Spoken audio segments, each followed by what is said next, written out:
Joining me now with more, Congressman Sean Duffy, who is one of President-elect Trump's earliest supporters. Congressman, good to see you. So what do you make of Peter's argument? First of all, I got to tell you, I love Peter. He's a patriot, and I'm a big fan of all of his work, which allowed Donald Trump to publicly prosecute this case. But I think he's mixing up the argument. Donald Trump was talking about the private server and the emails, and Director Comey did an investigation. Loretta Lynch decided not to prosecute.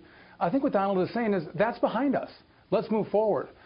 We don't Based on necessarily what? have Where do you get that? yet. Where do you get that he was taking the Clinton Foundation off the table? Because he said that people could argue the Clinton Foundation has done good work, which is a very different message than the one we heard from him a couple months ago. But I do think in regard to his public statements and his fans chanting "lock him up," that was in regard to the emails and the private server. The investigation hasn't been completed yet with regard to the Clinton Foundation, and I think that should go forward. But Megan, I think what's important to note is But it's not about what you think. It's about Trump, what President-elect Trump thinks, and he did not make that distinction today. It sounded like either way, he believes Hillary Clinton, as he put it, that she's had enough pain. That's what Kellyanne said on his behalf, and that he doesn't want to hurt her. Well, I would disagree. Then I do think the investigation should go forward. But can I make another point, Megan? Sure. I think what's important for Donald Trump is if you look back and you blow your political capital prosecuting and going after Hillary Clinton, as opposed to saying, how do I actually make America great again? How do I fight for the forgotten men and women and families and communities who crossed political lines and voted for me, or who haven't voted for 20 years but came out to support my campaign because he was going to fight for policies that were going to make my life better, my family better. They're going to put a chicken in all of our pots.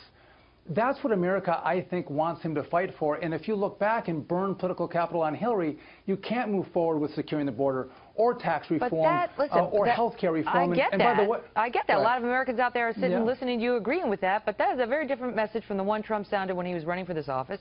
And for that matter, very different message from the one sounded by yourself at Donald Trump campaign events, including this one on August 16th. Watch.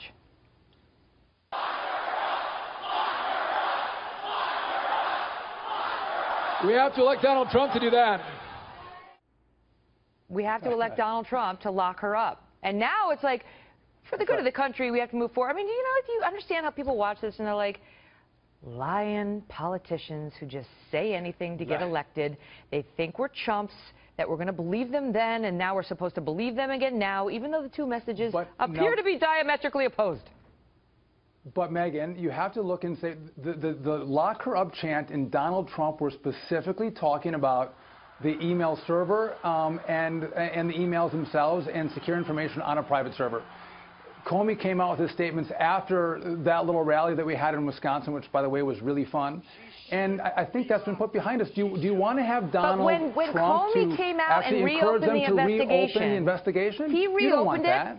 And then Team Trump made a huge deal out of it, and then he purported to close it, and Team Trump continued to make a huge deal out of it, and said the system was rigged, and disagreed with Comey's decision, and wanted her put in jail.